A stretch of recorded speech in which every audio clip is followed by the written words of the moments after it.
Question number 3, जैसा कि आप देख पा रहे हो काफी लंबा चौड़ा सा क्वेश्चन दिया हुआ है, बट डोंट वरी, मैं इस क्वेश्चन को काफी सिंपल वे में एक्सप्लेन करने की कोशिश करूंगा। आप जरा ध्यान से समझने की कोशिश करोगे। ओके, किसी स्कूल में खेलकूद प्रतियोगिता का आयोजन किया गया है और इसमें 3 फ्रेंड्स शामिल है।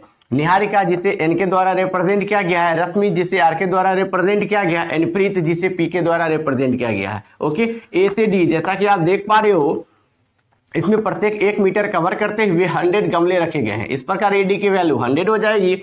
निहारिका इसी एडी का 1/4 भाग दौड़ती है और दौड़ने के बाद वो अपने हरे रंग के झंडे को इसी जगह गाड़ देती है, ठीक ना। ठीक इसी प्रकार प्रीत भी इस एडी का 1/5 भाग दौड़ती है 8वीं पंक्ति में और अपने लाल रंग के झंडे को गाड़ देती है। तब रश्मि क्या करती है कि वो निहारिका द्वारा गाड़े गए हरे रंग के झंडे एंड प्रीत द्वारा गाड़े गए लाल रंग के झंडे, दोनों झंडों के ठीक बीच में अपने ब्लू रंग के झंडे को गाड़ देती है। ओके, तो इस प्रकार हमें निहारिका, प्रीत एंड रश्मि तीनों के कोऑर्डिनेट फाइंड आउट करने हैं। तीनों के कोऑर्डिनेट फाइंड आउट करने हैं मतलब तीनों के झंडों के कोऑर्डिनेट फाइंड आउट करने हैं। ओके, अब आप यहां पर ध्यान से देखोगे इन तीनों के कोऑर्डिनेट फाइंड आउट करना बड़ा ही सिंपल है। आप थोड़ा ध्यान से देखोगे, आप क्या करोगे कि इस लाइन को एक्स एक्सिस सपोज कर लोगे एंड इस लाइन को आप वाई एक्सिस सपोज कर लोगे। तो एक्स एक्सिस पर जो भी वैल्यू दी हुई है तो वो एक्स की वैल्यू हो जाएगी एंड वाई एक्सिस पर जो भी वैल्यू दी हुई होगी वो वाई की वैल्यू हो जाएगी। बट आपके पास वाई की वैल्यू तो है नहीं, बट एक्स की वैल्यू क्लियर है। तो आप देखो ध्यान से, निहारिका दूसरी पंक्ति में दौड़ रही है तो निहारिका के लिए x1 की वैल्यू 2 हो जाएगी। ओके, प्रीत 8वीं पंक्ति में दौड़ रही है तो प्रीत के लिए x2 की वैल्यू 8 हो जाएगी। ओके, बिकॉज हम लोगों ने इसे x1 सपोज कर लिया तो इसे x2 सपोज कर लिया।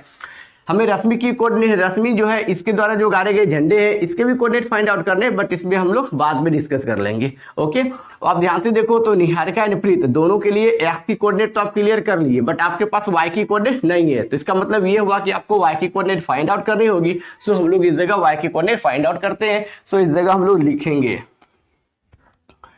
चूंकि निहारिका एडी का 1/4 भाग दौड़ती है,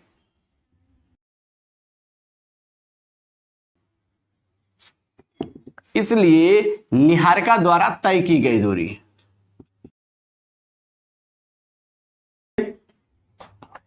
जैसा कि आप देख पा रहे हो एडी, तो एडी की वैल्यू हमने आपको जस्ट बताया कि 100 हो जाएगी। ओके, बिकॉज प्रत्येक 1 मीटर पर 100 गमले रखे हुए हैं इसलिए एडी की वैल्यू 100 हो गई। काकेकी का सीधा मतलब होता है गुना, तो आप इसके बदले गुना दे दोगे। इस जगह आपके पास 1/4 है तो आप इसको लिख दोगे। जैसा ही आप 4 से 100 को कैंसिल करोगे तो आपका रिजल्ट 25 होगा। मतलब इसको आप सॉल्व किए तो आपका रिजल्ट 25 हुआ। अब आप ध्यान से देखो जरा इधर, क्योंकि निहारिका जो है वो दूसरी पंक्ति में दौड़ रही थी तो x1 की कोऑर्डिनेट क्या हो जाएगी 2, तो y की कोऑर्डिनेट हम लोगों ने फाइंड आउट किया 25। तो इस प्रकार निहारिका के जो झंडे हैं तो उसके कोऑर्डिनेट क्या हो जाएंगे 2,25। ओके, तो हम लोगों ने निहारिका का जो कोऑर्डिनेट है झंडा का वो हम लोगों ने फाइंड आउट कर लिया। अब इसी प्रकार हम लोग प्रीत द्वारा जो गाड़े गए झंडे हैं इसके कोऑर्डिनेट फाइंड आउट करेंगे। सेम प्रोसेस है, आप यहां लिखोगे सिमिलरली। ओके, सिंस चूंकि प्रीत एडी का 1/5 भाग दौड़ती है,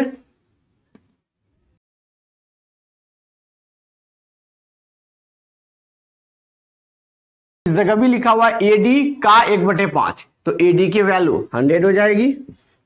काकेकी का सीधा मतलब गुना है, आप लिख दोगे 1/5। तो 5 से जैसे ही आप 100 को कैंसिल करोगे तो आपका रिजल्ट 20 हो जाएगा।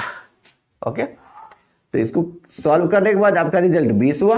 अब आप ध्यान से समझोगे इधर, प्रीत प्रीत 8वीं पंक्ति में दौड़ रही है, ठीक है ना। तो 8वीं पंक्ति में दौड़ रही है तो x की कोऑर्डिनेट क्या हो जाएगी 8 और y की कोऑर्डिनेट आपने फाइंड आउट किया 20।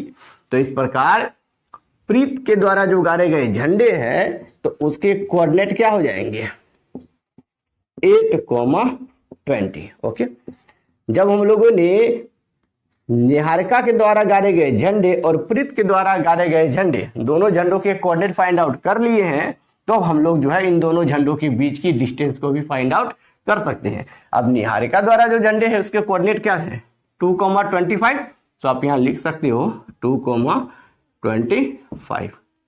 ओके। एंड पृथ्वी के द्वारा जो गाड़े गए झंडे हैं उसके कोऑर्डिनेट आपने फाइंड आउट किया है 8,20। सो आप यहां लिख सकते हो 8,20। अब इन दोनों कोऑर्डिनेट की हेल्प से हम लोग इन दोनों झंडों के बीच के डिस्टेंस को फाइंड आउट कर सकते हैं, ठीक है ना। सो अब नेक्स्ट हम लोग वही करेंगे। अब हम लोगों ने एन की कोऑर्डिनेट फाइंड आउट कर ली है जो कि 2,25 होगी, एंड पी की कोऑर्डिनेट भी फाइंड आउट कर ली है जो कि 8,20 होगी। अब हम लोग एनपी के बीच की डिस्टेंस को फाइंड आउट करेंगे। सो इसके लिए हम लोग डिस्टेंस फार्मूला का हेल्प लेंगे और एनपी के बीच के डिस्टेंस को फाइंड आउट करेंगे।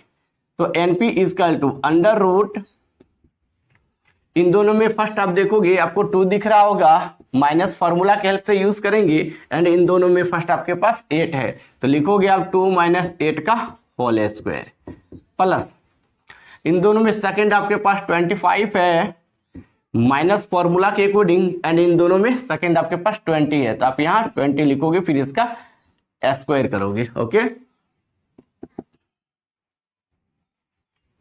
2 - 8 दैट इज -6 इसका स्क्वायर, प्लस 25 - 20 दैट इज 5 इसका स्क्वायर। जैसे माइनस माइनस प्लस 30 का स्क्वायर करोगे आप तो 36 होगा। ओके, 5 का स्क्वायर 25।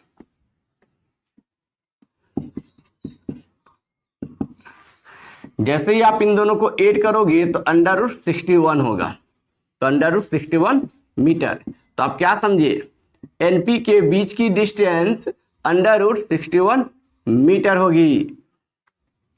ओके, इसका मतलब ये हुआ कि निहारिका द्वारा जो गाड़े गए झंडे हैं एंड पृथ्वी द्वारा जो गाड़े गए झंडे हैं, दोनों झंडों के बीच की जो डिस्टेंस है वो √61 मीटर होगी। ओके, अब हम लोग रश्मि द्वारा गाड़े गए झंडे के कोऑर्डिनेट को फाइंड आउट करेंगे। देखिए क्वेश्चन में इस चीज को मेंशन किया गया है कि रश्मि जो ब्लू रंग के झंडे को गाड़ी है वो निहारिका और पृथ्वी द्वारा गाड़े गए झंडे के ठीक बीच में है, मतलब ये एक तरह से मिडिल पॉइंट है। ओके, और हम लोग को इसके झंडे के कोऑर्डिनेट को फाइंड आउट करना है रश्मि वाले।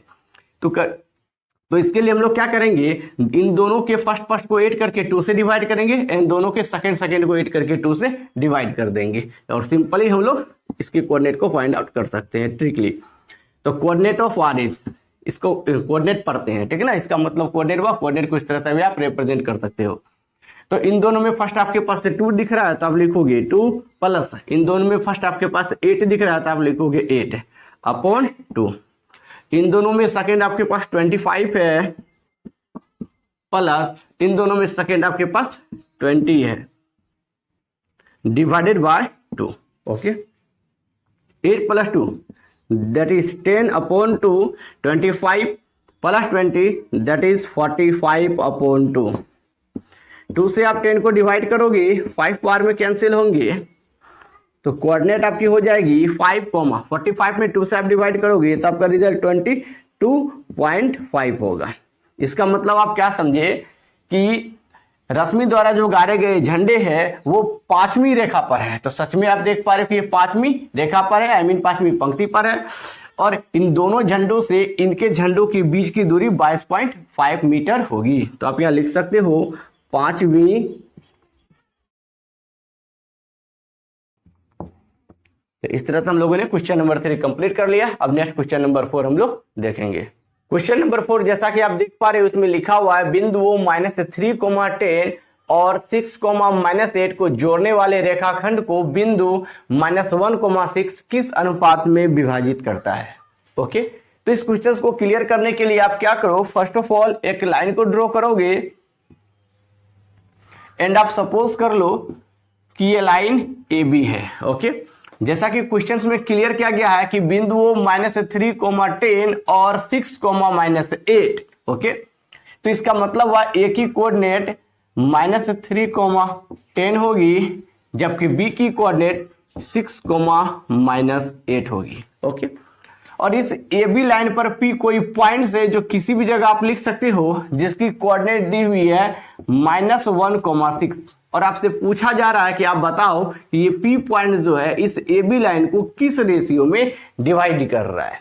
ओके, तो आप सपोज कर लो कि ये P पॉइंट इस AB लाइन को M1:M2 के फॉर्म में डिवाइड कर रहा है। ओके, पी की कोऑर्डिनेट आपके पास दी हुई है -1,6, बट आप पूरी देर के लिए इसके कोऑर्डिनेट को भूल जाओ, ओके, और आप फिर से पी की कोऑर्डिनेट फाइंड आउट करो। अब ऐसा क्यों, ये थोड़ी देर बाद हम लोग समझेंगे। Therefore coordinate of P,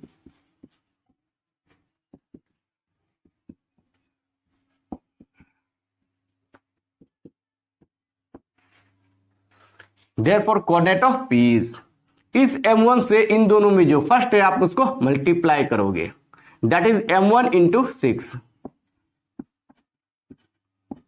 plus इस m2 से इन दोनों में जो सेकेंड है आप उसको मल्टीप्लाई करोगे, दैट इज m2 इंटू -3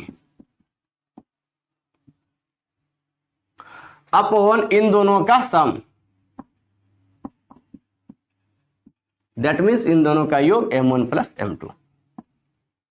अब इस m1 से इन दोनों में जो सेकेंड है हम लोग उसको मल्टीप्लाई करेंगे, that is m1 into -8 plus इस m2 से इन दोनों में जो सेकेंड है आप उसको मल्टीप्लाई करोगे, that means m2 into 10 upon इन दोनों का sum, that is m1 plus m2।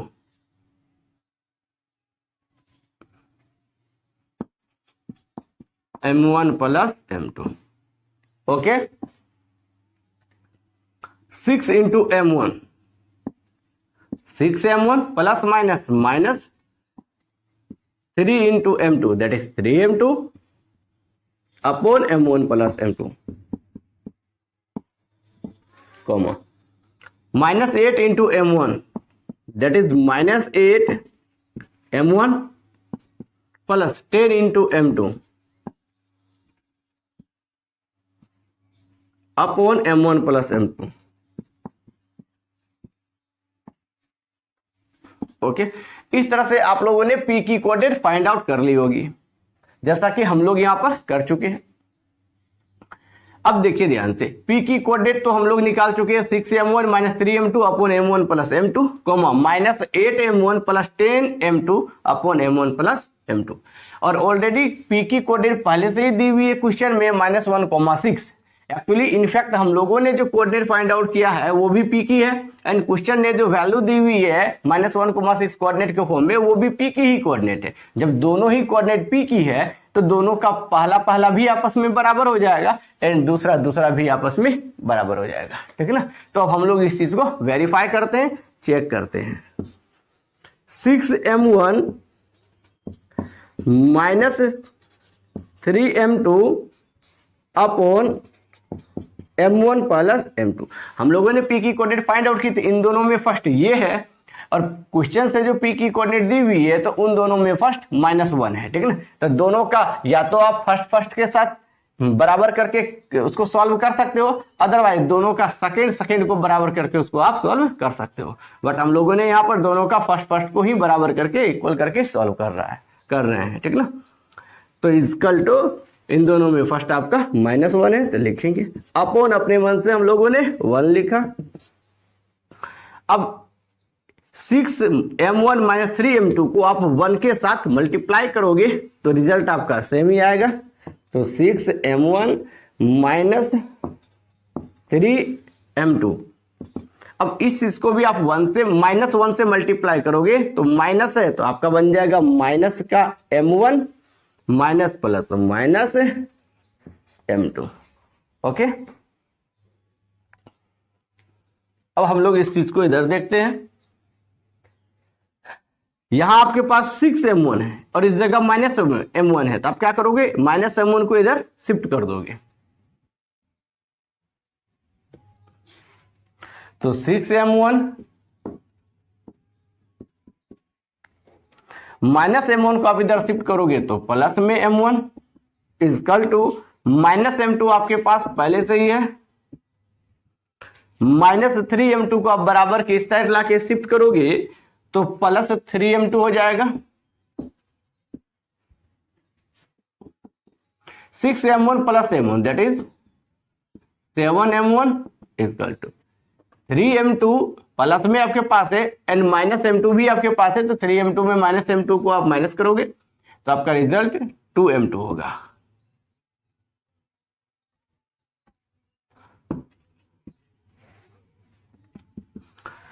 अब इस m1 के बटे में इस m2 को आप ले आओ। जब आप m1 के बटे में m2 को ला सकते हो तो 2 के बटे में 7 को भी ला सकते हो, तो 2/7। ओके, तो m1:m2 का रेशियो आपका 2:7 हो जाएगा, 2:7 हो जाएगा। ओके, तो यही आपका आंसर हो जाएगा। इसका मतलब ये हुआ कि ये P पॉइंट जो है इस लाइन को 2:7 के फॉर्म में डिवाइड कर रही है। ओके, तो हम लोग नेक्स्ट क्वेश्चन नंबर 5 को देखेंगे। क्वेश्चन नंबर 5 जैसा कि आप देख पा रहे हो, इसमें बोला जा रहा है कि वह अनुपात ज्ञात कीजिए जिसमें बिंदुओं A जिसकी कोऑर्डिनेट दी हुई है 1, -5 और B जिसकी कोऑर्डिनेट दी हुई है -4, 5 को मिलाने वाला रेखाखंड x अक्ष से विभाजित होता है। इस विभाजन बिंदु के निर्देशांक भी ज्ञात कीजिए। ओके, क्वेश्चन काफी सिंपल है, काफी आसान है, आप ध्यान से समझने की कोशिश करोगे। इस क्वेश्चन को सॉल्व करने के लिए हम लोग एक लाइन को ड्रॉ करते हैं जैसा कि क्वेश्चन में भी बोला गया है, और इसका नाम ए बी रखेंगे क्योंकि क्वेश्चन में भी ए बी ही बोला गया है। ओके, ए जिसकी कोऑर्डिनेट क्वेश्चन में ऑलरेडी दी हुई है 1, -5। ओके, एंड बी पॉइंट जिसकी कोऑर्डिनेट दी हुई है -4, 5। आप सपोज कर लीजिए कि कोई पॉइंट से पी है जो ए बी लाइन पर किसी भी जगह है, ठीक है ना। और इसमें यह बात क्लियर बोला गया कि ये P पॉइंट जो है इस AB लाइन को x एक्सिस पर ही जो है कट कर रहा है, विभाजन कर रहा है, ठीक है ना। तो जब ये x एक्सिस पर कट कर रहा है तो y की कोऑर्डिनेट 0 हो जाएगी, तो x आप लिखोगे एंड y की जगह आप क्या लिख दोगे, 0। तो इस प्रकार P की कोऑर्डिनेट फिलहाल के लिए हो जाएगी x, 0। और आप सपोज कर लो कि ये P पॉइंट इस AB लाइन को m1:m2 के फॉर्म में डिवाइड कर रही है। ओके, और आप फिर से P की कोऑर्डिनेट फाइंड आउट करो, तो देयरफॉर कोऑर्डिनेट ऑफ